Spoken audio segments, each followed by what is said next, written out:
সোমবার ২৭ জানুয়ারি ধানমন্ডি ইউসুফ হাই স্কুলে বার্ষিক ক্রীড়া ও পুরস্কার বিতরণী অনুষ্ঠান অনুষ্ঠিত হয়। অনুষ্ঠানে প্রধান অতিথি হিসেবে উপস্থিত ছিলেন সাবেক ৩ বারের প্রধানমন্ত্রী বিএনপি চেয়ারপারসন বেগম খালেদা জিয়ার উপদেষ্টা মোহাম্মদ আব্দুস সালাম।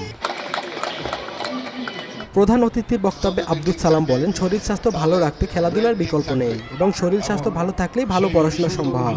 এবং শরীর যদি ঠিক থাকে, স্বাস্থ্য যদি ঠিক থাকে, তাহলে ব্রেন ঠিক থাকবে, আর ব্রেন ঠিক থাকলে পড়াশোনা ভালো হবে, আর পড়াশোনা যদি ভালো হয় তাহলে এই দেশের ভবিষ্যৎ নেতৃত্ব ভালো হবে।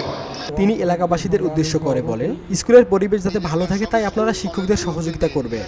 আমি আশা করব যে ভবিষ্যতে অন্তত আমাদের এই মোহাম্মদপুর আদাবর মিলে যতগুলি স্কুল আছে, এই সব জায়গায় না হোক অন্তত এই জায়গায় সব স্কুল কলেজগুলোকে নিয়ে আমরা সেন্ট্রালি একটা প্রতিযোগিতা করার জন্য আমরা ব্যবস্থা করব, যাতে এলাকার ছেলেমেয়েরা খেলাধুলা উৎসাহিত হয়। আমরা ফুটবল, ক্রিকেট এই দুইটা প্রতিযোগিতা আমরা স্কুল এবং কলেজ লেভেলে আমরা করতে চাই এবং সব স্কুলগুলোর সহযোগিতা আমরা চাই।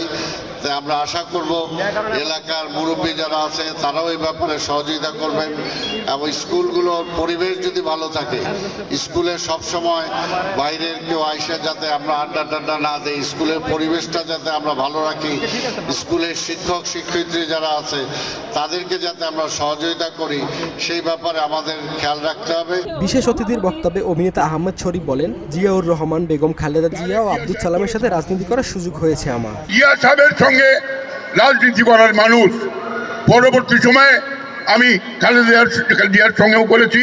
আমার সালেম ভাই যখন সেক্রেটারি ছিলেন তখন আমি তাদের সঙ্গে সারাক্ষণ থেকেছি। আমি জানি এ দলের গতি, এ দলের কার্যক্রম, এ দলের সব কিছু আমার কাছে মুখস্থ আছে। তিনি স্বৈরাচারী সরকারকে নিয়ে বলেন, যারা দুর্নীতি করবে তারা বেশি দিন টিকতে পারবে না। শেখ হাসিনাও টিকতে পারেনি। যারা অন্যায় করবে তারা বেশি দিন টিকে থাকতে পারবে না।